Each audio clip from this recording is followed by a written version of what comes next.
একসাথে যুক্তরাষ্ট্রে খেলতে যাচ্ছে সাকিব তামিম। নাজমুল হাসান পাপনের বোর্ডে শেষ কয়েকটা বছর মূল ইস্যু হয়ে উঠেছিল সাকিব তামিম ইস্যু দ্বন্দ্ব। দুজনকে সামলাতে হিমশিম খেয়েছে বিসিবির পরিচালকরা।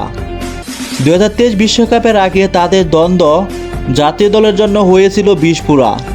নতুন সরকার গঠনের পর থেকেই চাপে আছেন বিশ্বসেরা অলরাউন্ডার সাকিব আল হাসান। অন্যদিকে তামিম ইকবালের অবস্থান দৃঢ়, তাদের সম্পর্কের বৈরিতা আগের মতোই আছেন। যুক্তরাষ্ট্রের ন্যাশনাল ক্রিকেট লিগের অধীনে টি-20 টুর্নামেন্টে 60 স্ট্রাইকার্সের হয়ে খেলবেন এক সময়ের দুই বেস্ট ফ্রেন্ড সাকিব আল হাসান এবং তামিম ইকবাল। মোট 6টি দল অংশ নিচ্ছে এই টুর্নামেন্টে। সামাজিক যোগাযোগ মাধ্যমে তামিম ইকবাল নিজে জানিয়েছেন তার খেলার বিষয়টি। তবে সাকিবকে নিয়ে আছে সংশয়, কারণ টি10 চলার সময় চলবে বাংলাদেশ এবং ভারতের মধ্যকার টি-20 সিরিজ। এখন দেখার বিষয় সাকিব খেলে কোথায়।